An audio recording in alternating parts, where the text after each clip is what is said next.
Physiotherapy होती क्या है? हालांकि सर दर्द में भी आने वाले टाइम में और भी ड्रास्टिक चेंजेस होने वाले हैं फिजियोथेरेपी फील्ड में। Physiotherapy will not add years in your life but it will add life in your years. Yeah exactly, life in your years. आप मेरे को बताएं, जो एक्यूपंक्चर एक्यूप्रेशर करते हैं वे व्यक्ति फिजियोथेरेपी करवाने के लिए एलिजिबल है? हम क्या है कि भारत में जो हैं ये हम बेसिकली नकलची हैं। मानता हूँ। पश्चिमी देशों में या विदेशों में क्या हो रहा है उसकी हमको कॉपी करनी है। अपने यहाँ पे सब कुछ ये चीज़ें है जो गलत है लेकिन फिर भी चल रही है। डिपार्टमेंट मौन है। तो पैरालिसिस में कई बार ये देखा गया है कि पैरालिसिस की रिकवरी में समय लगता है। आप आम दर्शकों से क्या कहना चाहेंगे? तो उनकी तरफ से पहला क्वेश्चन ये आता है कि साहब हमारे तो पड़ोस में किसी को हुआ था, वो तो 1 महीने में ठीक हो गया और हमारे मेंबर को तो 2-2.5 महीने हो गए। पार्किंसन के अंदर फिजियोथेरेपिस्ट का क्या रोल है और कितना लंबा चलना चाहिए? सर एक बार पार्किंसन हो गया तो इसके सिम्टम्स हैं, अगर आप ध्यान नहीं दोगे तो सिम्टम ग्रेजुअली बढ़ते जाएंगे सर। तो मतलब जो क्वैक फिजियोथेरेपिस्ट हैं उनकी कंप्लेन करने के लिए आज हमारे पास में गवर्नमेंट के अंदर कोई बॉडी नहीं है, राजस्थान सरकार के पास अभी तो कुछ भी नहीं। फिजियोथेरेपिस्ट धल्लड़े से मेडिसिन प्रिस्क्राइब करते हैं। गलत है सर। कुछ ऐसी चीज़ें बताएं जिसमें हम ये माने कि physiotherapy it's can work as a miracle. नमस्कार दोस्तों, यूनिक डिस्कशन में आपका एक बार फिर स्वागत है। आज हमारे गेस्ट हैं डॉक्टर अजीत सिंह सारण, जो फिजियोथेरेपी के विशेषज्ञ हैं। करीबन लगभग नहीं करते हुए 22 से 23 साल का अनुभव है इनके पास, और जयपुर में स्थित निम्स यूनिवर्सिटी में डिपार्टमेंट ऑफ फिजियोथेरेपी के अंदर फिजियोथेरेपी विभाग में प्रिंसिपल हैं। आपका बहुत बहुत स्वागत है डॉक्टर साहब। सर नमस्कार। तो डॉक्टर साहब, आज हमारा विषय है फिजियोथेरेपी और आपसे अच्छा विशेषज्ञ हमको कोई मिला नहीं, तो हमने आपको आमंत्रण दिया और आपने आमंत्रण स्वीकार कर आप आए। तो फिजियोथेरेपी होती क्या है? सर फिजियोथेरेपी एक वो पद्धति है जिसमें हम पेशेंट का ट्रीटमेंट एक्सरसाइज से, कुछ मशीन से, कुछ हमारी स्पेशल टेक्निक्स होती हैं उनसे करते हैं। और पेशेंट हमारे कुछ भी जैसे पेन के साथ हो, चाहे वो neck pain, back pain, knee pain, elbow pain, shoulder pain, कुछ भी बॉडी का पेन हो सिवाय सर दर्द के। हालांकि सर दर्द में भी आने वाले टाइम में और भी ड्रास्टिक चेंजेस होने वाले हैं फिजियोथेरेपी फील्ड में। तो बाकी हाँ, जो भी पेन का है, पैरालिसिस का है, छोटे बच्चे हैं जिनका मानसिक संतुलन, मानसिक प्रॉब्लम रहती है, जिसको हम लोग सेरेब्रल पैल्सी, ऑटिज़म वगैरह, माइंड से रिलेटेड जो भी उनकी प्रॉब्लम्स हैं, उन सारी प्रॉब्लम को हम लोग देखते हैं। तो वो सारे के सारे ट्रीटमेंट फिजियोथेरेपी के अंदर होते हैं। ये वो पद्धति है जो कि उनको एक नॉर्मल ना सही तो कम से कम नियर नॉर्मल स्टेज पे लेके जाती है। पैरालिसिस और मंदबुद्धि या सीपी, सेरेब्रल पैल्सी, इस टाइप के पेशेंट को। और बाकी जो पेन से रिलेटेड पेशेंट कुछ भी हैं उनको तो नियर नॉर्मल नहीं, कंप्लीट नॉर्मल और live long life king size style के अंदर लेके जाती है। तो मतलब आपकी बात से मैं समझा कि फिजियोथेरेपी विल नॉट ऐड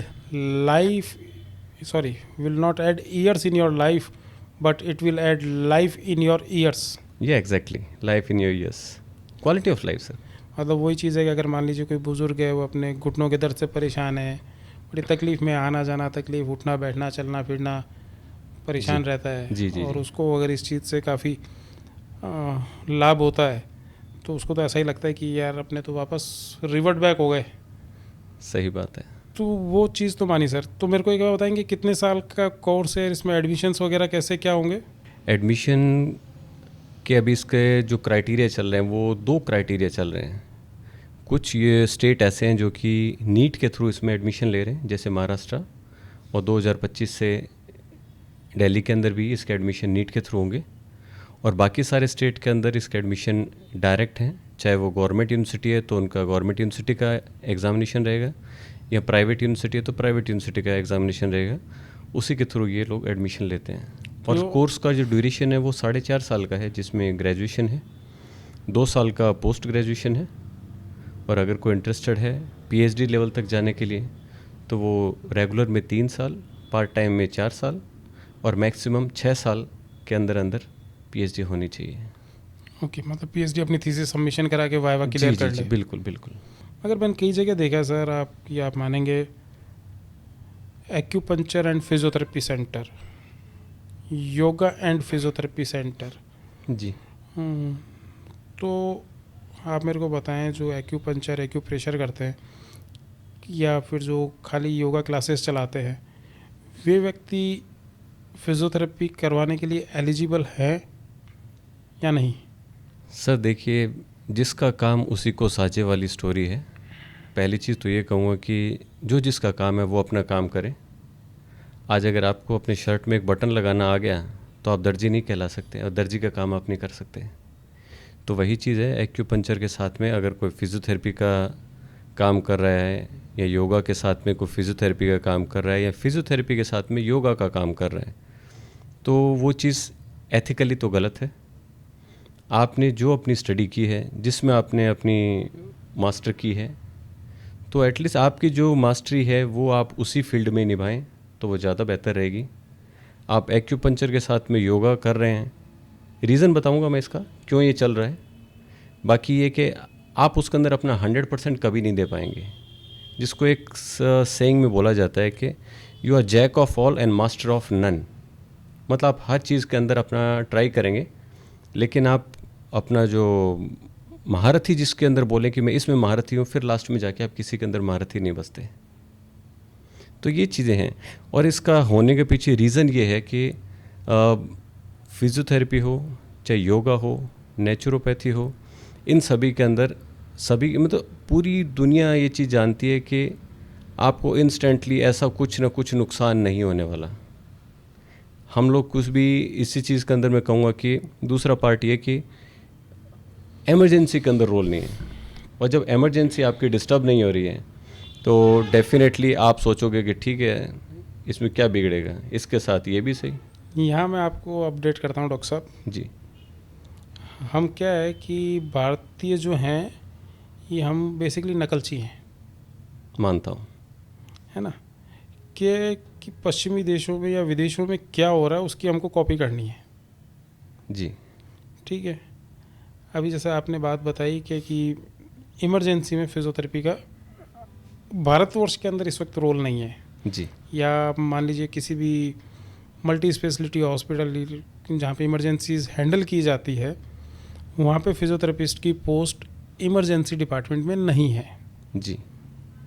ठीक है, मगर मेरी जानकारी के अंदर ये है कि ऑस्ट्रेलिया के हर बड़े हॉस्पिटल के अंदर इमरजेंसी डिपार्टमेंट में इमरजेंसी फिजियोथेरेपिस्ट वहाँ पे है, जो बहुत सारी इमरजेंसीज़ को हैंडल करते हैं। फॉर एग्ज़ाम्पल, अगर मान लीजिए स्पाइन फ्रैक्चर का पेशेंट आ गया, सर्वाइकल या लंबार एरिया का, तो पहले फिजियोथेरेपिस्ट आएगा, उसकी पोजीशनिंग वगैरह सब मेंटेन करेगा ताकि उसकी एयरवे, नर्व वगैरह एक्सेस डैमेज नहीं हो।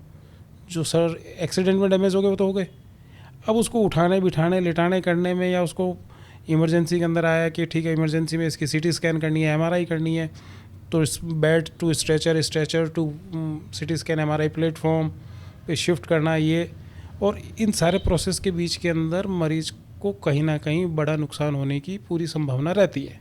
जी बिल्कुल रहती है। और वहाँ पे ऑस्ट्रेलिया ने इस चीज़ को देखते हुए ये तय किया गया है कि हम एक स्पेशलाइजेशन क्रिएट करेंगे जिसके अंदर फिजियोथेरेपिस्ट का लाभ लेंगे। जी। और वहाँ पे अभी फिजियोथेरेपिस्ट हैं जो इमरजेंसी डिपार्टमेंट्स में पोस्टेड है। जी बिल्कुल ऐसा। इसके ऊपर सर मैं आपको इतना सा बताना चाहूँगा कि इमरजेंसी के अंदर जो एक रोल है फिजियोथेरेपी, आपने कहा जो एक बात एकदम सच है, गलत नहीं है, लेकिन वहाँ पे एक पोजीशनिंग करना पेशेंट की, जिससे कि उनके नर्व वगैरह है, एयरवेज हैं, ये डिस्टर्ब ना हो, वो एक अलग बात है। बाकी इमरजेंसी का जो पीक रोल मैं ले रहा हूँ, वो जहाँ पे पेशेंट का जीने और मरने का सवाल होता है। मैंने आपको केवल उतनी बात बताई जितनी मेरे को पता थी। जी जी जी। हो सकता है कि उसका रोल उसमें और भी बड़ा हो। बिल्कुल। क्या एग्जैक्ट रोल क्या है? तो सर वो अलग सारी कंट्रीज़ का अपने अपने अलग लेवल पर है। अपने यहाँ पे तो एक सिंपल, अगर किसी आरएमपी को अगर किसी के साथ प्रैक्टिस करने को मिल जाए 4 महीने तक, तो 4 महीने बाद में उसका खुद का क्लिनिक खड़ा हो जाता है, स्पेशलिस्ट क्रिएट हो जाता है, तो वो स्पेशलिस्ट ही बन जाता है। रूरल एरिया के अंदर he is the only king, जो कि सबकी लाइफ लाइन भी होता है। तो अपने यहाँ पे सब कुछ ये चीज़ें है जो गलत है, लेकिन फिर भी चल रही है। डिपार्टमेंट मौन है। क्यों मौन है? क्योंकि पॉपुलेशन ज़्यादा है। रूरल एरिया तक जो कनेक्टिविटी, मैं आजकल मैं ये नहीं बोलूँगा कि अब कनेक्टिविटी नहीं है, कनेक्टिविटी बहुत शानदार हो चुकी है, रोड बहुत अच्छी बन चुकी है। चाहे किसी भी रूरल एरिया में हो, आप नियर बाय अपने मेडिकल फैसिलिटी के लिए कहीं पे भी पहुंच सकते हैं, वो सब चीज़ें पॉसिबल है। लेकिन फिर भी 4 महीने काम करने के बाद में रूरल एरिया में मान सकते हैं कि हर रोज़ 2-5 लोग ऐसे हैं जो कि कहीं ना कहीं पे फ्लरिश कर रहे हैं कि वही लोगों की लाइफ लाइन है। तो यहाँ पे ये चीज़ चल रही है।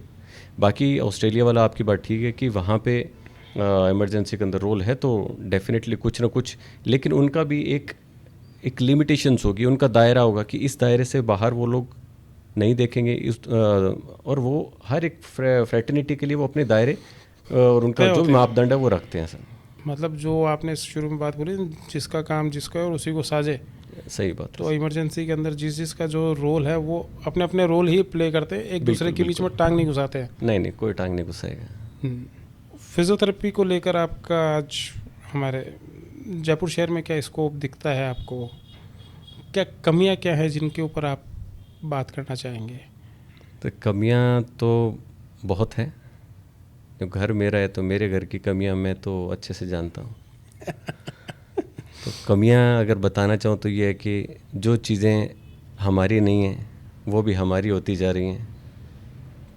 अब इसको मैं ज़्यादा इलॉबरेट तो नहीं करूँगा। तो एक तो सबसे बड़ी कमी वो है। दूसरी कमी ये है कि जब एक फिजियो को भी ये पता चल जाता है कि मेरे करने से कुछ ज़्यादा बड़ा नुकसान नहीं होने वाला, तो वो कुछ भी ट्राई करने की कोशिश करता है। वो सबसे बड़ी कमी मैं मान के चलता हूँ। आपको कुछ चीज़ नहीं पता, सीख लीजिए। आज जो पेशेंट आया वो कल भी आपके पास आएगा, तो थोड़ा सा टाइम उसके लिए छोड़िए और ख़ुद के लिए निकालिए कि जो मैं उसको ट्रीटमेंट देने वाला हूँ क्या वो सही है। अगर वो सही है तो आगे चलिए, और अगर सही नहीं है तो एक दिन और वेट कर लीजिए। पेशेंट को नुकसान मत पहुंचाइए, क्योंकि पेशेंट का नुकसान हो सकता है शॉर्ट टर्म के लिए आपके लिए बेनिफिट हो, लेकिन लॉन्ग टर्म के लिए लॉस में रहेगा।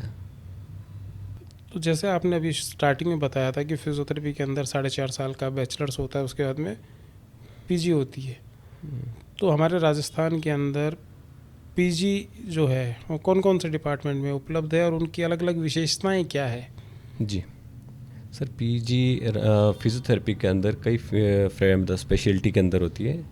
जैसे कि अगर मान लें ऑर्थोपेडिक से स्टार्ट करते हैं, ऑर्थो के अंदर आ गई, जिसके अंदर वो लोग अपने बॉडी के अंदर जो भी ऑर्थो से रिलेटेड कंडीशंस है, नी रिप्लेसमेंट के आ गए, शोल्डर के आ गए, जॉइंट से जो भी रिलेटेड केसेस हैं उसके रिगार्डिंग उनकी स्टडी चलती है। उसके बाद में बात करते हैं अपना न्यूरो की, तो न्यूरो में पैरालिसिस से रिलेटेड केसेस आ गए, उनकी पीजी चलती है। फिर नेक्स्ट आ जाती है कार्डियोपल्मोनरी, जिसके अंदर फिजियोथेरेपिस्ट का रोल रहता है कि वो एक आईसीयू के अंदर जितने भी पेशेंट हैं उनकी कार्डियोथोरेसिक का मतलब इतना एरिया अपना जो कि लंग्स और हार्ट को कवर करता है। इस एरिया से रिलेटेड उनकी जो भी फिजियोथेरेपी होती है, लंग्स के अंदर कभी कंजेशन है, लंग के एयरवेज क्लियरेंस है, ये सब मेंटेन करना, पेशेंट की ब्रीदिंग को मेंटेन करना, ये कार्डियोपल्मोनरी की आ गई। उसके बाद में पीडियाट्रिक की बात करें तो छोटे बच्चों के लिए आ गया। आजकल देखने में आया कि जो भी प्रेगनेंसी है, प्रेगनेंसी के बाद में किसी की इमेच्योर प्रेगनेंसी हो रही है और किसी का बेबी का बर्थ वेट है वो लो आ रहा है, या कोई इन्फेक्शन के कारण या जो भी XYZ रीज़न रहा हो, उसके कारण बच्चा पैदा होने के बाद में उसके रोना उसका लेट हुआ, जिसकी वजह से उसके दिमाग में ऑक्सीजन नहीं पहुंचती और वो सेरेब्रल पैल्सी के स्टेज में आ जाता है, उनका ट्रीटमेंट हो, तो ये सारा का सारा पीडियाट्रिक फिजियोथेरेपी में डील करते हैं। उसके बाद में गायनेकोलॉजी में आ गया है। गायनेकोलॉजी में जो प्री नेटल पोस्ट नेटल आ जाती है, प्रेगनेंसी से के ड्यूरेशन में और डिलीवरी होने के बाद में आप क्या कर सकते हो, एक्सरसाइज एक मदर के लिए क्या बताई जा सकती है ताकि उनकी डिलीवरी से पहले की एक्सरसाइज जो कि उनको डिलीवरी इजी करने में मदद करे, और इसी तरीके से बाद में उनका केयर कर सके मदर के लिए, पोस्ट नेटल के लिए, तो वो सारी इसमें चली जाती है। उसके बाद में कम्युनिटी बेस्ड रिहेबिलिटेशन भी है, जिसके अंदर कम्युनिटी में जाके फिजियोथेरेपी कम्युनिटी को किस तरीके से हेल्प कर सकती है। उनका कम्युनिटी बेस्ड में जैसे टारगेट रहता है कि जैसे पब्लिक जो कि रूरल एरिया में है और फाइनेंशियली साउंड नहीं है, उनका हॉस्पिटल तक आना या किसी एनजीओ तक आना, क्लिनिक तक आना या किसी इंस्टीट्यूट के रिहैबिलिटेशन सेंटर तक आना उनके लिए पॉसिबल नहीं है। तो उनका ट्रीटमेंट एक प्रॉपर इस तरीके से डिज़ाइन करना है कि वो अपने घर के अंदर अपने फैमिली मेम्बर्स की मदद से कुछ ना कुछ एटलीस्ट करते रहें, जिससे कि उनका फाइनेंशियल लॉस भी ना हो और उनको घर बैठे कम्युनिटी के अंदर रिहैबिलिटेशन मिल पाए। ये कम्युनिटी बेस्ड रिहैबिलिटेशन की बात आ गई। तो कम्युनिटी बेस्ड रिहेबिलिटेशन में मैं आपकी बात से समझा कि जैसे मान लीजिए हमारे राजस्थान में 2-3 जगह पत्थर की माइंस हैं, चाहे वो मार्बल हो या मकराना, दूसरा किशनगढ़। मकराना, किशनगढ़, राजसमंद, कहीं ग्रेनाइट, उदयपुर, कहीं ग्रेनाइट निकल रहा है, कहीं संगमरमर निकल रहा है या दूसरे पत्थर निकल रहे हैं। तो जहाँ भी पत्थर निकलेगा वहाँ डस्ट पार्टिकल बहुत उठते हैं, क्योंकि हैवी व्हीकल भी घूमेंगे, खदानें भी चलेगी और पत्थर कटेंगे भी।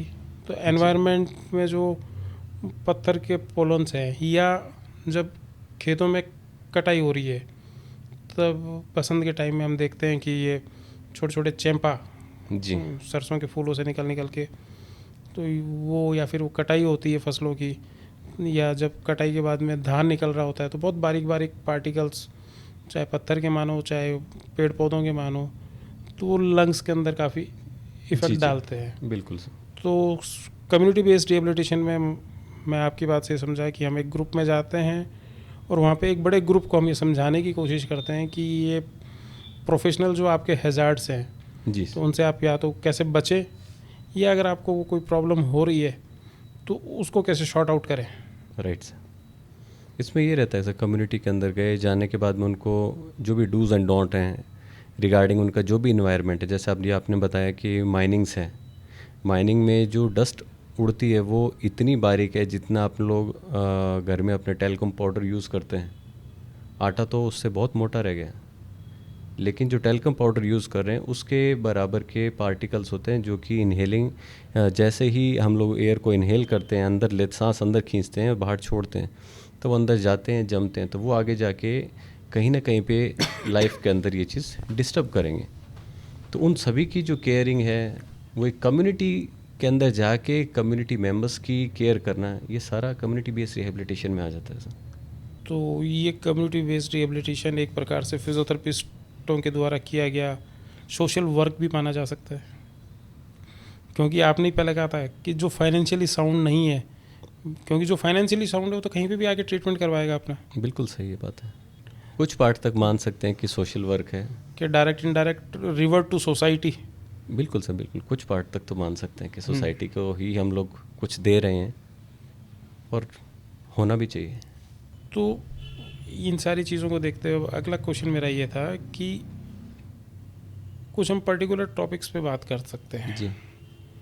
कि जैसे आपने कहा कि पैरालिसिस के अंदर पहले बीपीटी, बाद में मास्टर ऑफ फिजियोथेरेपी न्यूरो के अंदर पैरालिसिस, पार्किंसन। तो पैरालिसिस में कई बार ये देखा गया है कि पैरालिसिस की रिकवरी में समय लगता है। जी बिल्कुल, है ना। और पेशेंट के अटेंडर कई बार पेशेंस लूज़ करने की स्थिति में आ जाते हैं कि यार 2 महीने हो गए, कुछ भी नहीं हो रहा है, या 5% इम्प्रूवमेंट हुआ है या 10% इम्प्रूवमेंट ही हुआ है 2 महीने के अंदर। तो इस स्थिति के अंदर आप आम दर्शकों से क्या कहना चाहेंगे कि वो अपना पेशेंस बनाए रखें कि लूज़ करें, कि या रिकवरी के अंदर एक नॉर्मल पीरियड के अंदर इतना टाइम तो लगता ही है। और अगर क्योंकि पैरालिसिस अपना आता है, वो आता है बेसिकली ब्रेन में क्लॉट होने पर। जी बिल्कुल, यानी कि या तो ब्लीडिंग होके क्लॉट हो गया, बिल्कुल, जिसको नॉर्मली स्ट्रोक भी कहते हैं, जी। Brain stroke. तो वो स्ट्रोक के साइज़ पे क्या डिपेंडेंसी होती है, तो वो चीज़ एक बार बताएं। सर देखिए, जनरली एक जैसे ही किसी को पैरालिसिस हुआ तो सबसे बड़ी प्रॉब्लम, तो सबसे बड़ा ट्रॉमा तो फैमिली के लिए ये है कि हमारा जो एक मेंबर था वो अब डिपेंडेंट हो गया है।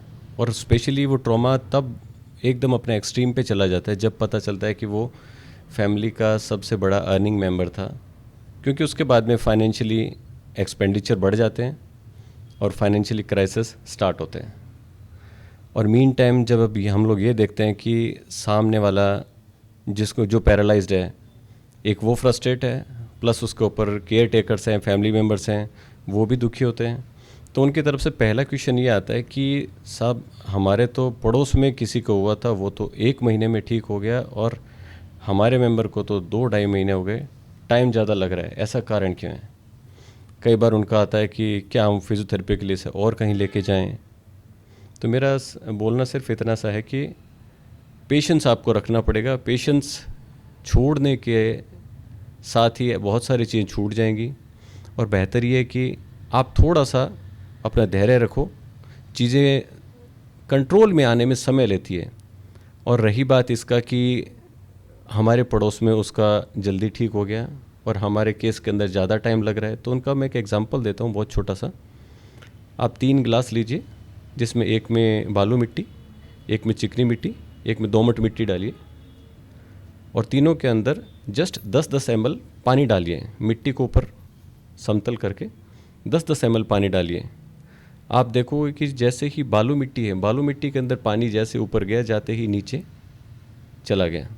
चिकनी मिट्टी के अंदर पानी गया, वो ऊपर थोड़ी देर तक टिका रहता है, वो नीचे गहराई तक नहीं जाता। दोमट मिट्टी में इनसे दोनों से बीच में से रह जाता है।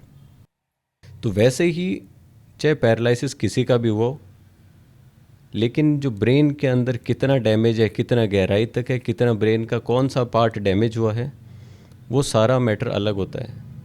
जबकि पब्लिक काउंट करती है कि साहब उनका भी लेफ़्ट साइड में बाईं तरफ के अंदर पैरालिसिस हुआ था, हमारा भी बाईं तरफ में पैरालिसिस हुआ है।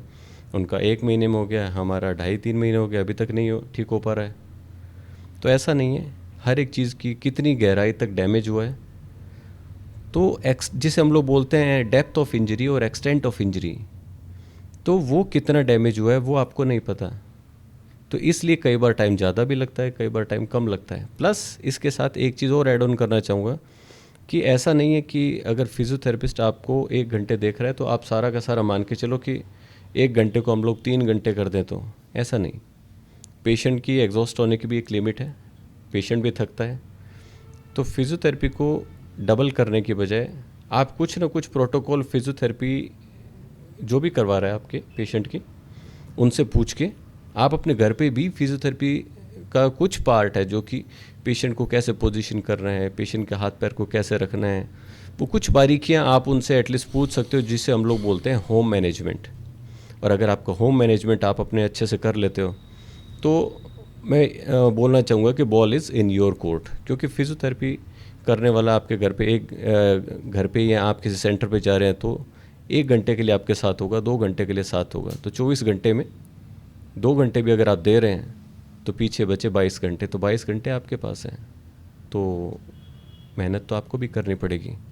और समय सभी का अलग अलग है, किसी का जल्दी, किसी का लेट लगता है, लेकिन रिकवरी काफ़ी हद तक हो जाती है, जो कि एक नियर नॉर्मल लाइफ के अंदर आप आ जाते हैं।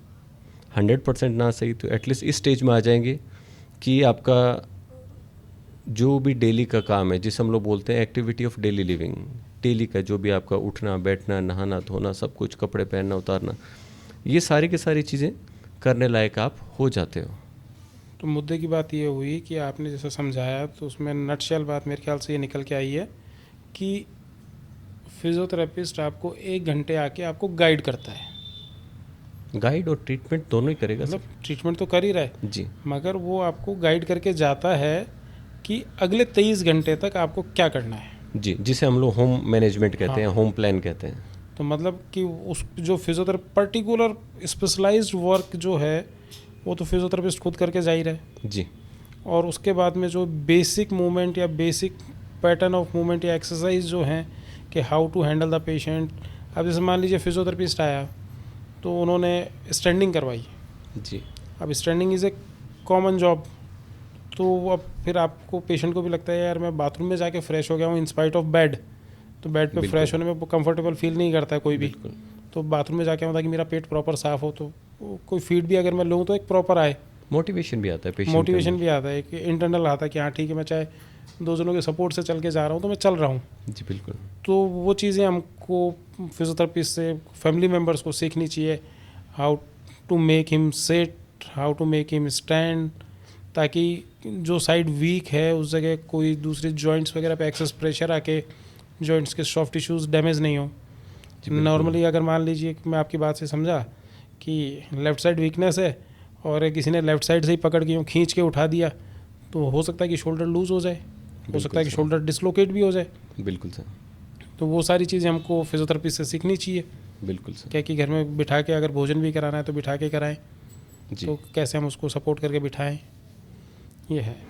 तो एक जो बहुत ओल्ड एज के अंदर चीज़ें हैं और काफ़ी अधिकतर देखने को मिलती हैं कि पार्किंसन, मेरे ख्याल से पार्किंसन की भी day by day number of patients gradually increase हो रहे हैं। हो रहे हैं सर। तो पार्किंसन के अंदर फिजियोथेरेपिस्ट का क्या रोल है और कितना लंबा चलना चाहिए? क्योंकि कई बार कई पेशेंट के फैमिली मेम्बर्स को फिजियोथेरेपिस्ट कहते हैं कि फिजियोथेरेपी तो इनकी लाइफ लॉन्ग चलेगी, तो वो चीज़ थोड़ा सा।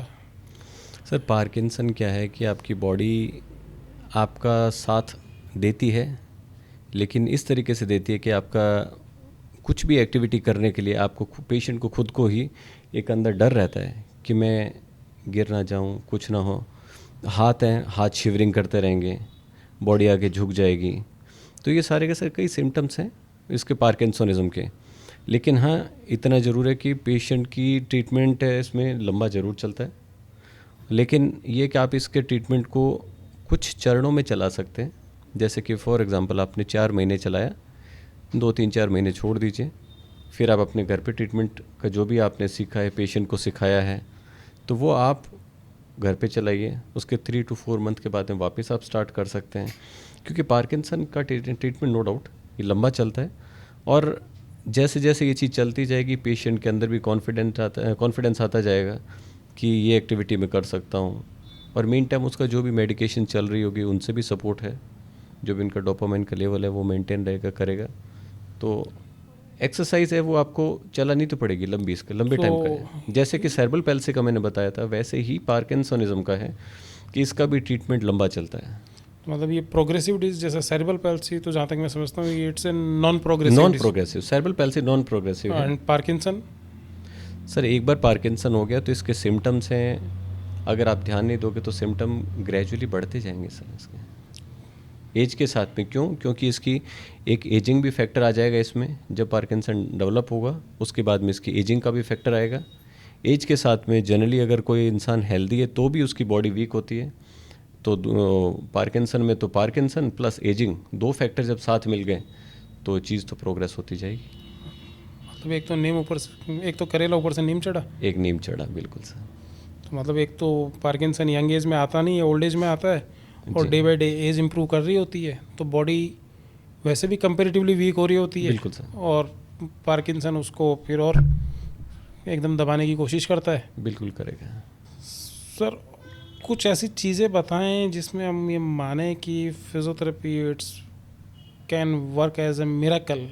फिजियोथेरेपी कई फील्ड के अंदर मिरेकल का रोल प्ले करती है।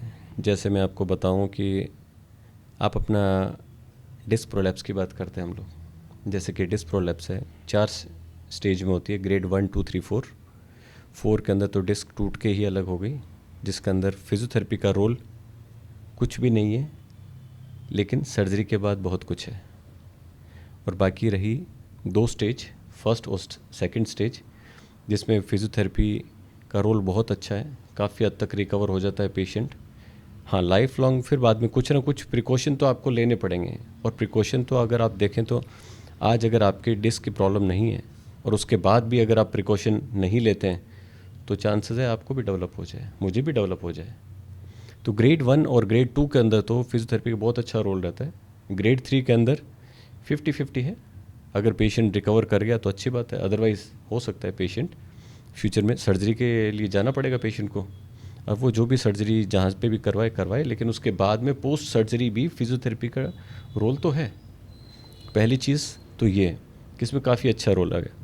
और दूसरी चीज़ की एक बात करते हैं हम लोग नी रिप्लेसमेंट की। पुराने ज़माने में जैसे कि नी रिप्लेसमेंट का कोई सीन नहीं था तो कोई करवाता नहीं था। लेकिन आज की समय के अंदर आज देख रहे हैं कि हर रोज़ हॉस्पिटल्स के अंदर नी रिप्लेसमेंट चल रहे हैं, और नी रिप्लेसमेंट एक बार अगर किसी का हो गया, होने के बाद में नी का पेन तो चला जाएगा, लेकिन क्वालिटी है वो फिजियोथेरेपी से आएगी। इसलिए मैं तो हमेशा कहता हूँ, medicine gives you life, surgery gives you life, but physiotherapy will give you quality of life. तो नी रिप्लेसमेंट के बाद में पेशेंट को अच्छे से चलना, बैठना, उठना, सीढ़ियाँ चढ़ना, उतरना, मतलब यहाँ तक कि फिजियोथेरेपिस्ट का रोल रहता है कि उनको एटलीस्ट वॉशरूम तक भी अगर पेशेंट जा रहा है तो उसको डब्ल्यू सीट, वेस्टर्न सीट के ऊपर अगर पेशेंट को बिठा रहे हो तो किस तरीके से बैठना है, उठना, हर चीज़ की केयर एक फिजियोथेरेपिस्ट उनको करके दिखाता है। और नी रिप्लेसमेंट के बाद में बहुत सारे पेशेंट ऐसे होते हैं जो कि फिजियोथेरेपी लेते हैं। कुछ एक पेशेंट आजकल ऐसे बचे, हालांकि इसका रेशियो बहुत ही 1 से 2% ही मैं मानता हूँ, 1 से 2% पेशेंट ऐसे होंगे जो कि फिजियोथेरेपी ट्रीटमेंट नहीं लेते हैं। कभी भी आप उनसे मिलोगे तो आपको एक आइडिया लग जाएगा कि उनका ज़िंदगी का सबसे बड़ा रिग्रेट यही होगा कि हम लोगों ने ऑपरेशन तो करवाया, ऑपरेशन में तो पैसा लगाया, लेकिन फिजियोथेरेपी के लिए हम लोग कंजूसी कर गए, जो आज हमें दुख दे रही है। तो मतलब ये है कि मान लीजिए कि मेरे ख्याल से जो अगर दोनों घुटनों की कोई सर्जरी कराता है जी, तो और उसके बाद में पीछे 1 महीने की फिजियोथेरेपी भी करवाता है, तो सर्जरी में दिए गए अमाउंट का मेरे ख्याल से 10% भी नहीं होता फिजियोथेरेपी। हार्डली 10%। मतलब 10% तो एट मैक्स। ज़्यादा से ज़्यादा खींच के सोच सकते हैं कि कोई अगर किसी की सर्जरी इतने मान लो कि 4 लाख 5 लाख की हुई है तो उसका इतना परसेंट गया होगा, तो बस इतना सा। 4 लाख 5 लाख तो 40,000 50,000 महीने की फिजियोथेरेपी तो मेरे ख्याल से बहुत है, लगेगी भी नहीं इतनी तो, लेकिन अगर हो जाता है तो क्वालिटी ऑफ लाइफ के अंदर पेशेंट आगे कितना अपनी लाइफ को स्मूथ देखेगा वो आपको बाद में पता तो चलेगा। जो ये लोग डरते हैं नी रिप्लेसमेंट करवाने से, उनको क्या कहना चाहोगे आप? नहीं, नी रिप्लेसमेंट से और लोग कहते हैं कि साहब के मान तो हमारे तो जैसे घुटने हैं तो क्या पता उससे ज़्यादा ख़राब हो जाए तो अब क्या हेल्दी है, और कई जने डैमेज क्या, और क्या डैमेज करोगे। कई जने तो ऐसे भी आके देखा है मैंने, बोलते हैं सर्जरी तो हम करवा लें मगर सर्जरी हम इसलिए नहीं करवा रहे क्योंकि उसके बाद हम ज़मीन पे नहीं बैठ सकते। नहीं सर, मैं इसका थोड़ा तो डिटेल मेरा में, क्वेश्चन उनसे ये होता है, क्या आप आज बैठ पा रहे हो? मैं खुद यही तो बोल रहा हूँ कि डैमेज का और क्या डैमेज होगा। आज जो सर्जन एक से बढ़कर एक ऑपरेट करते जा रहे हैं, इनफैक्ट सर्जन्स में भी एक कंपटीशन है कि भाई मैं मेरे पेशेंट को कितना ज़्यादा एक बेस्ट लेवल का ट्रीटमेंट दे सकूँ, कितने बेस्ट लेवल का प्रोसीजर करके दे सकूँ जिससे कि वो आराम से बैठे उठे, उसके कोई भी डिफ़िकल्टी ना हो। सर्जन्स को भी रहता है क्योंकि उनका भी एक कैरियर दाव पे लगा हुआ है कि उनको जैसे फिजियो को लगा है, उनका भी दाव पे लगा है कि भाई मेरे को मेरे पेशेंट को लिए 100% देना है।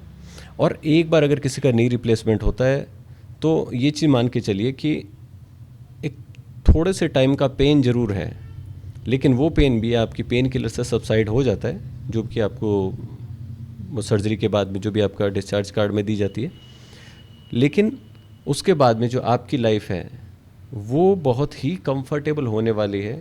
जो आप सोचते थे कि मैं घर से बाहर निकलूं या मैं चेयर से खड़ा हूं, वो सारे के सारे थॉट आपके हमेशा के लिए गायब हो जाते हैं कि मेरे को बाहर चलना है चलूँगा, मेरे को घूमने जाना है मैं जाऊँगा, चेयर से उठना है एक बार नहीं मैं 10 बार उठूँगा। ये सारे के सारे थॉट पेशेंट के अंदर ऑटोमेटिक आने स्टार्ट हो जाते हैं।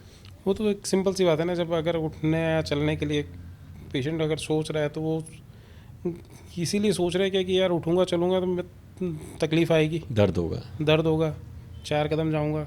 कई बार तो सीवियर आर्थराइटिक पेशेंट होते हैं तो वो यूरिन भी इसलिए होल्ड कर लेते हैं कि यार थोड़ी देर बाद में फिर जाना पड़ेगा। और यूरिन होल्ड करने का मतलब आप इन्विटेशन दे रहे हो यूरिन इन्फेक्शन को। मतलब क्या कि ठीक है मैं आधे घंटे बाद में चला जाऊँगा ताकि अगली बार लेट जाना पड़े। सर पानी पीना भी कम कर देते हैं पेशेंट कि मैं जितनी बार पानी पीऊँगा यूरिन जाना पड़ेगा, यूरिन जाऊँगा तो उठूँगा, पैर में घुटनों में दर्द होगा, मेरे लिए पॉसिबल नहीं है। पानी पीना कम किया, बॉडी वीक पड़ती जाएगी। तो फिर जैसे नी रिप्लेसमेंट के अंदर अगर जैसे घुटने ख़राब होते हैं तो व्यक्तियों की चाल भी ख़राब होती है। बिल्कुल।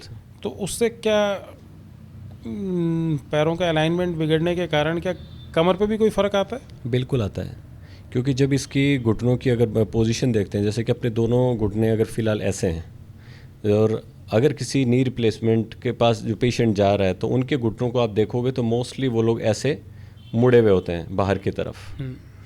तो इनके ऊपर जब चलता है पेशेंट तो वो दोनों तरफ ऐसे झूल के चलता है, तो जिसे हम लोग वैडलिंग गेट भी कह देते हैं, मतलब पेशेंट वैडल कर करके चल रहा है।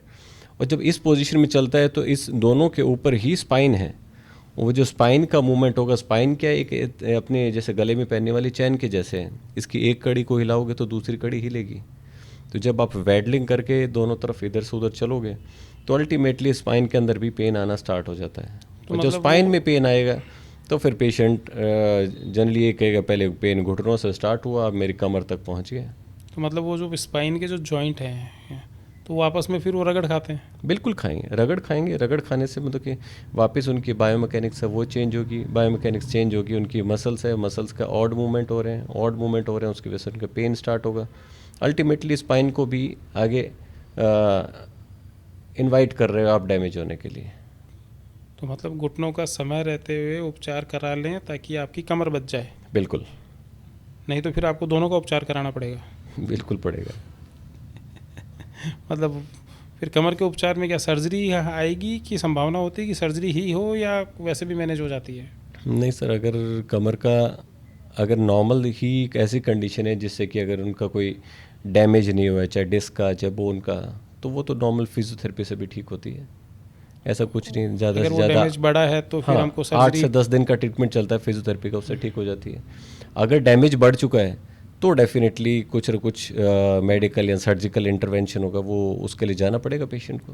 सर एक बात बताएं कि जैसे अभी अपन ने स्टार्टिंग में बात करी थी कि फिर एक्यूप्रेशर वाले फिजियोथेरेपी करवा रहे हैं, योगा वाले फिजियोथेरेपी करवा रहे हैं, तो बेसिकली जो फिजियोथेरेपिस्ट नहीं है और वो फिजियोथेरेपी करवा रहे हैं और उससे पेशेंट को बहुत ज़्यादा फ़ायदा नहीं हो रहा, क्योंकि जिस चीज़ पर भरोसा करके वो गया वो उस चीज़ उसको नहीं मिली।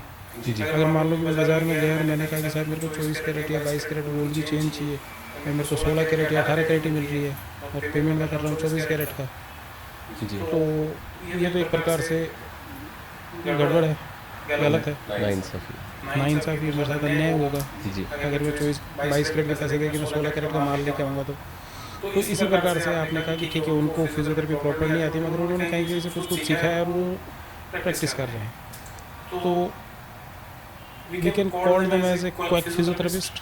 बिल्कुल बोल सकते हैं। तो आम पब्लिक को तो पता ही नहीं है, जी जी। तो वो क्वैक के पास जाने से बचने के लिए क्या करें? सर जैसे अभी आपने एक एग्जांपल दिया कि 22 कैरेट और 24 कैरेट का, 22 कैरेट का दिया जा रहा है, आप लेने गए थे 24 कैरेट का गोल्ड, तो उसके लिए आप क्या करते हैं? जाके ज्वेलर से उससे सर्टिफिकेट मांगते हैं, या तो सर्टिफिकेट मांगते हैं, हॉलमार्किंग मांगते हैं। गवर्नमेंट की ऐप भी दे रखी है जिस पे हॉलमार्क का जो भी नंबरिंग है वो आप डालोगे तो वो प्रूव होके आ जाएगा कि आपको जो दिया गया है वो कितने कैरेट का है। इंसान जब एक राजस्थान में कहावत है कि जब घड़ा भी लेते हैं तो उसे ठोक बजा के लेते हैं कि उसमें कहीं पे क्रैक नहीं है। अगर क्रैक है तो पानी लीक करेगा, अल्टीमेटली आपका लॉस होगा। तो जब एक आज के टाइम में ठीक है 50 से 100 रुपये का मटका आता है तो उसके लिए आप सोच लेते हो, तो आप अपनी लाइफ के लिए क्यों नहीं सोचते? लाइफ के लिए एक बार आप जिस भी सेंटर पे जा रहे हो तो आपका अधिकार है पूछना कि भाई आप लोग ट्रीटमेंट कौन देने वाला है, आप पूछिए। अगर बताया जाए कि ये ट्रीटमेंट देगा इंसान, क्या सर क्या ये फिजियो है, क्या मैं इसका सर्टिफिकेट देख सकता हूँ? देखिए ना, किसने मना किया? मतलब जो सत्य होगा वो तो क्या कहें, ठीक है ठोक बजा के देखो ना। बिल्कुल बिल्कुल बिल्कुल। अगर कोई गलती नहीं है तो सामने वाले को बताने में भी शर्म नहीं आएगी, सामने वाले बताने में से पहले कोई झिझक नहीं होगी उसे। और सर्टिफिकेट मोस्टली क्लिनिक के ऊपर लगे रहते हैं, तो आप उनसे पूछ सकते हो कि भाई मेरा ये जो ट्रीटमेंट चलाया जा रहा है इस इंसान के थ्रू चलाया जा रहा है, तो इस इंसान का सर्टिफिकेट, आप उनका आईडी कार्ड पूछिए, सर्टिफिकेट पूछिए, आराम से लीजिए। भाई आप अपना एक घर का एक अनमोल मेंबर है, कोई कीमत तो नहीं लगा सकते अपने फैमिली मेम्बर्स की? बिल्कुल नहीं। तो एक अनमोल मेंबर है जिसके लिए आप ट्रीटमेंट के लिए जा रहे हो और वहाँ पे जाके आप अपनी फ़ीस भी दे रहे हो, और देने के बाद में आपको ट्रीटमेंट करते करते महीना निकल गया जिसका आपने फ़ीस दे दी, और देने के बाद में आपको पता चलता है वो इंसान तो क्वैक था, तो अल्टीमेटली तो धोखा हुआ है आपके साथ। तो मैं तो साफ कहूँगा कि आप जाइए, सेंटर पे जाइए और जाके पूछिए कि भाई जो मेरा ट्रीटमेंट करने वाला है क्या वो कैपेबल है, क्या वो एक फिजियोथेरेपिस्ट है, क्या वो एक एलिजिबल है कि वो हमारा ट्रीटमेंट एक प्रॉपर तरीके से दे सके।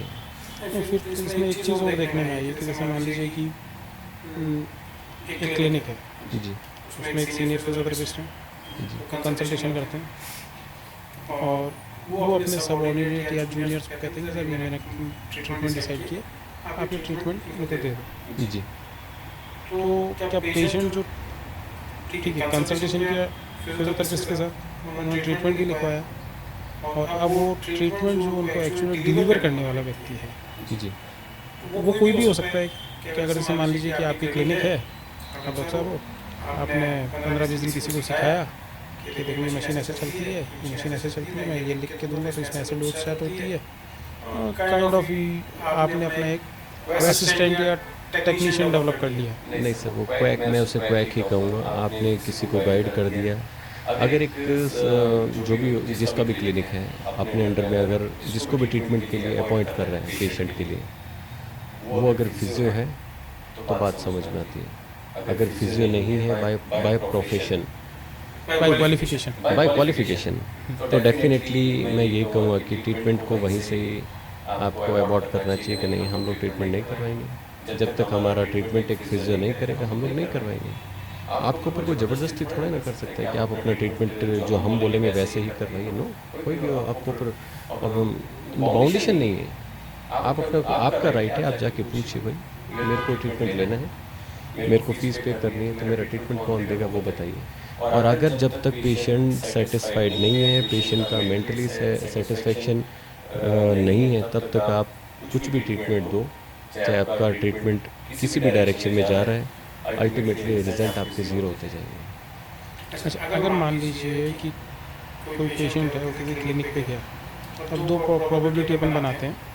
पहली प्रोबेबिलिटी ये कि जो कंसल्ट कर रहा है बंदा वही क्वालिफाइड फिजियोथेरेपिस्ट नहीं है।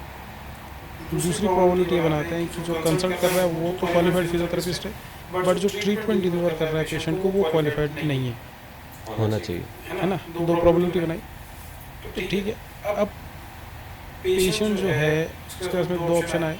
ऑप्शन नंबर 1 कि अगर वो वहाँ पे क्वालिफाइड पर्सन नहीं है तो वो यहाँ से अपना ट्रीटमेंट अबॉर्ट कराए, किसी और जगह कराए।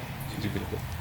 और अगर पेशेंट अगर ये चाहता है कि मैं अगर इसकी कहीं कंप्लेन करना चाहूँ कि ये ऐसा गड़बड़ हो रही है, तो आज तो मैं समझदार था, मैंने अपनी जागरूकता के कारण इस चीज़ का पता लगाया और मैंने अपने आप को बचाया। अब मैं सोसाइटी में भी इस चीज़ को बताना चाहूँ तो उसकी कहीं कंप्लेन करना चाहे तो कंप्लेन कहाँ कर सकता है? सर कंप्लेन के लिए आपको बताऊं कि पहली चीज़ तो जब तक अगर कोई आपके पास कंफर्म प्रूफ ना हो, पहली चीज़ तो कंप्लेन ना करें।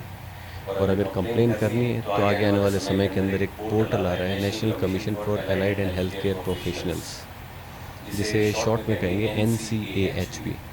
और जब ये पोर्टल स्टार्ट हो जाएगा फुल फ्लैश, अभी तक सेंट्रल गवर्नमेंट ने स्टार्ट किया है और स्टेट इसके ऊपर वर्क कर रहे हैं। जैसे ही ये पोर्टल स्टार्ट हो जाएगा तो इमीडिएटली आप अपनी डिटेल, आप अपना जो भी प्रिस्क्रिप्शन नोट है वो सारा, उसके ऊपर भी गवर्नमेंट वर्क कर रही है कि वहाँ पे डाला जाएगा, वहाँ पे कंप्लेन जाएगी कि भाई मैं इस क्लिनिक पे गया, यहाँ पे मुझे ये ट्रीटमेंट दिया गया और देने वाला मेंबर ये था जिसके वहाँ पे कुछ भी डिग्री डिस्प्ले नहीं है, तो मैं इसकी कंप्लेन करना चाहूँगा। तो जो भी आपका डिस्प्यूट होगा, आई होप गवर्नमेंट सुनेगी और उसके ऊपर एक्शन लेगी। ये तो हमने संभावना व्यक्त करी कि in next very short time के अंदर ऐसा पोर्टल डेवलप हो। जी आज की तारीख में हम कहीं कंप्लेन करने की स्थिति में हैं? नहीं, आज की तारीख में अभी तो गवर्नमेंट ने ऐसा कोई भी पोर्टल नहीं बनाया जिसके ऊपर आप कोई कंप्लेन कर सके। सीधा पुलिस में जाके भी कंप्लेन कर सकता है बंदा? पुलिस में जाके तो कर सकते हैं, पुलिस में जाके तो किसी को भी सिविल की कंप्लेन होगी जाएगी। अगर आपका बहुत बड़ा कुछ लॉस हुआ है तो डेफिनेटली आपके अधिकार है कि आप जाइए कंप्लेन कीजिए, बिल्कुल जा सकते हैं। और क्योंकि अगर जैसे मान लीजिए कि कोई व्यक्ति किसी क्लिनिक पे गया और उसने उससे वैसा कोई काम करा, अपनी डिग्री तो बता दो, आपने टांग नहीं रखी तो अब दिखा दो। जी और फिर कहता है कि सब कोई डिग्री भी लिखा क्या काम है, आपने कभी हॉस्पिटल में ट्रीटमेंट कराना चाहते हो तो डॉक्टर से डिग्री थोड़ी मांगते हो। यूँ कह के उसने टाल दिया, नहीं दिखाई, जी हॉस्पिटल में तो अगर कोई डॉक्टर काम कर रहा है तो वो हॉस्पिटल मैनेजमेंट की रिस्पॉन्सिबिलिटी है कि उन सबके क्वालिफिकेशन के डॉक्यूमेंट्स रखने की। जी बिल्कुल।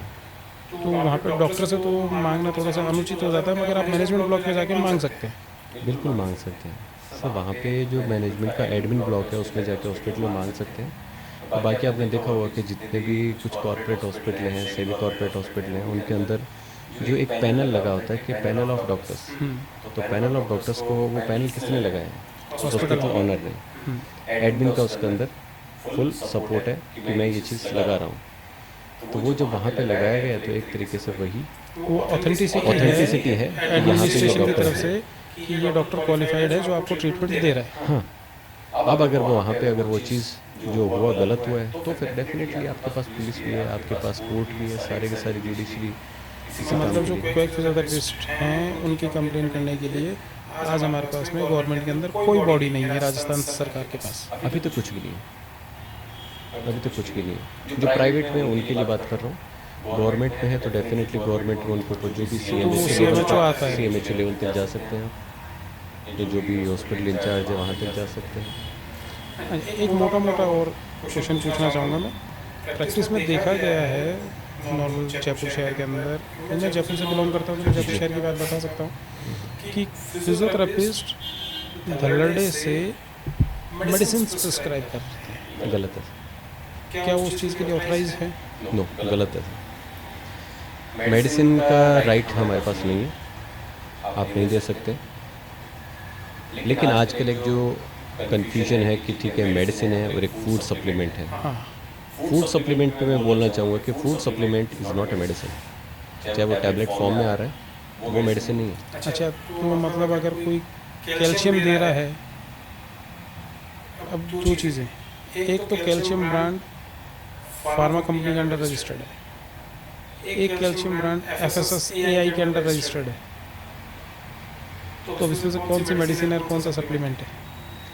सर FSSAI के अंदर में है जो कि फूड सप्लीमेंट के अंदर में चला गया, वो फूड सप्लीमेंट ही कहलाएगा, वो आप यूज़ कर सकते हैं। बाकी दूसरे कोई मेडिसिन के लिए अगर अलाउ नहीं है तो नहीं है। अगर जैसे मान लीजिए किसी को बहुत सीवियर पेन होता है तो कोई टैबलेट दे रहा है, कोई स्प्रे दे रहा है, कोई ट्यूब दे रहा है। वैसे तो अगर देखा जाए तो इंडिया के अंदर जितनी पॉपुलेशन है सारी की सारी एक सेल्फ डॉक्टर है।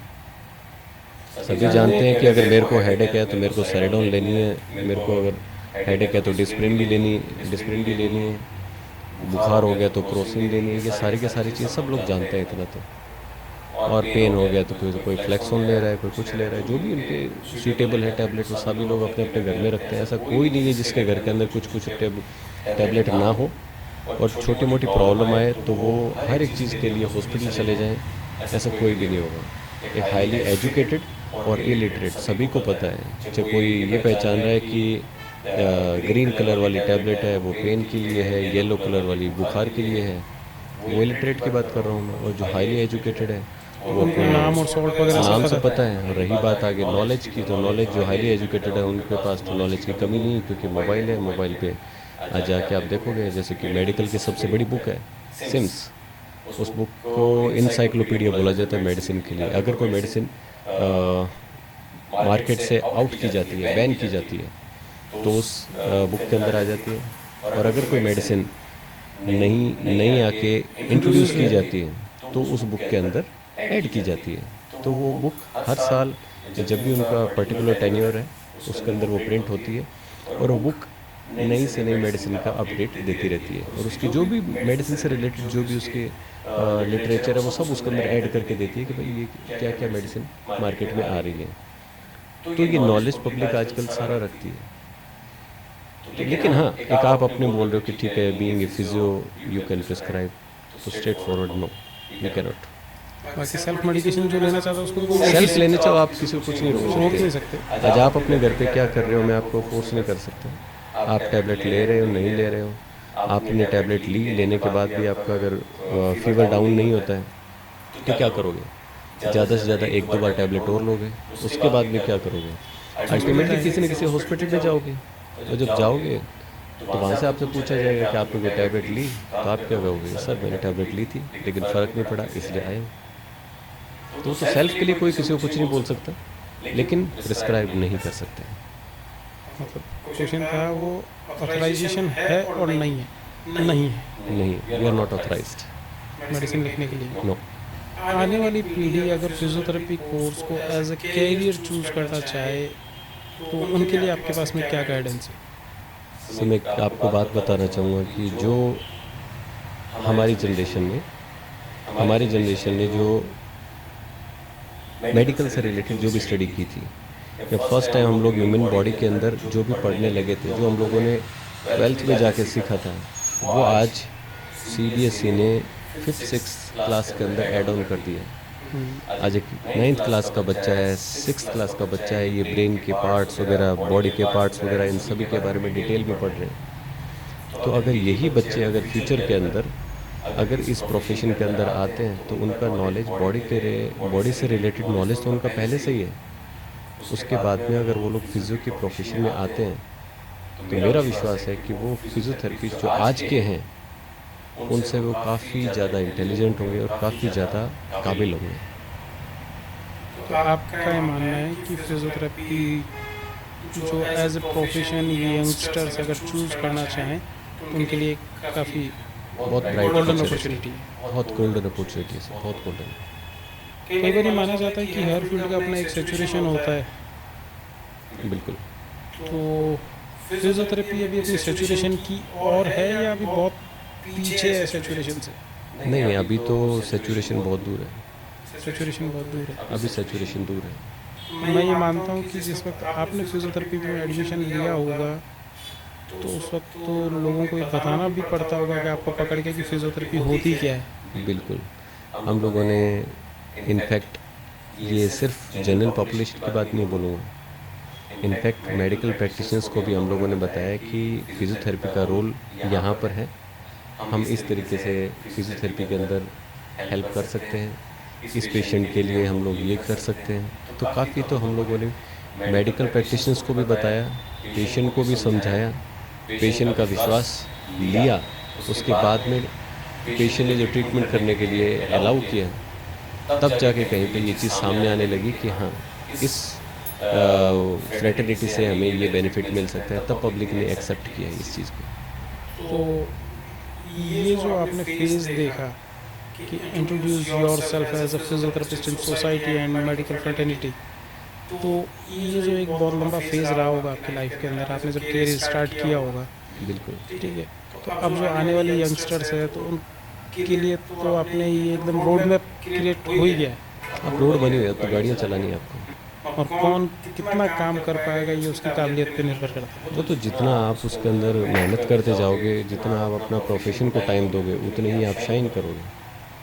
ग्रोथ भी आपकी उतनी है, जितना आप समय आप प्रोफेशन को दोगे तो प्रोफेशन आपको देगा।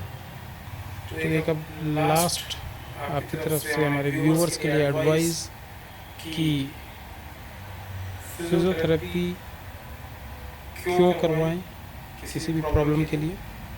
मेनली मोस्ट कॉमन आजकल यंगस्टर्स मोबाइल लैपटॉप इनके अंदर रहते हैं, तो उनमें neck pain back pain is most common. जी। उससे बचने के लिए उनको एक कुछ टिप्स और क्विक फिजियोथेरेपिस्ट से अपने आप को कैसे बचाएं। सबसे पहले क्वैक पर आऊँगा मैं कि आप कहीं पे भी जाएं, ये आपका अधिकार है कि आप ट्रीटमेंट से पहले किसी से भी पूछ सकते हैं क्या आप क्वालिफाइड हैं। अगर है तो सर एक हम्बल रिक्वेस्ट है, प्रूफ दे दीजिए, डिग्री दिखा दीजिए, मैं ट्रीटमेंट लेने के लिए तैयार हूँ। और अगर इसमें आपको बुरा लगे तो सॉरी। इतना सा बोलने में ना आपका कुछ जाएगा, लेकिन आपका विश्वास बनेगा फर्स्ट। और रही बात आज के यंगस्टर्स की, जो कि सबसे ज़्यादा पेशेंट आज के यंगस्टर्स हैं हमारे पास, और यंगस्टर्स में सबसे बड़ी प्रॉब्लम आ रही है कि नेक पेन की पोस्चरल प्रॉब्लम सबसे ज़्यादा है। और पोस्चरल प्रॉब्लम के अंदर देखते हैं तो फुल टाइम सोशल मीडिया, आपने देखा भी होगा कि जितने भी बड़े टॉप नॉच लोग हैं जिन्होंने सॉफ्टवेयर को डेवलप किया, जिन्होंने सोशल मीडिया को पैदा किया इस दुनिया में, उनके फैमिली मेम्बर्स सबसे लीस्ट इंटरेस्टेड हैं सोशल मीडिया के अंदर। वो सोशल मीडिया के अंदर आना ही नहीं चाहते, वो सोशल मीडिया के गैजेट हैं उनको यूज़ करना ही नहीं चाहते।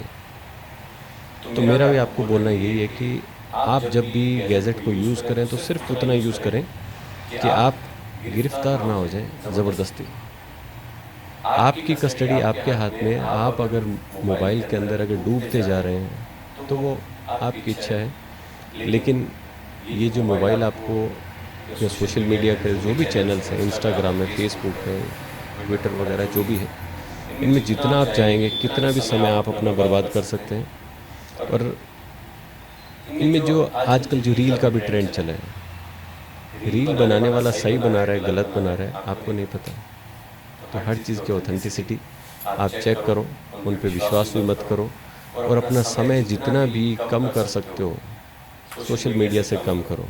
जनरली होता ही है, मोबाइल का वेट हार्डली 200 ग्राम्स है, किसी का 180, किसी का 200, 210, इतना ही। लेकिन उसको हम लोग दोनों हाथों से ऊपर उठा नहीं पाते, लेकिन उसको मोबाइल को देखने के लिए पूरे के पूरे 6 kg के हेड को नीचे झुका देते हैं, जो कि हमारी सबसे बड़ी प्रॉब्लम बनती है नेक पेन के लिए।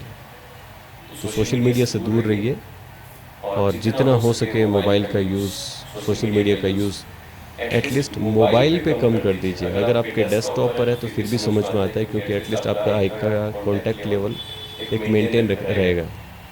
मोबाइल हाथ में आते तो आप immediately you will bend your neck. तो जैसे नेक बेंड होगी तो बेंड होती है आपकी नेक पेन स्टार्ट हो गई, पोस्चरल प्रॉब्लम स्टार्ट हो गई at the age of 16-17 nowadays. Thank you so much doctor साहब, आपने अपना वेलकम। कीमती समय दिया।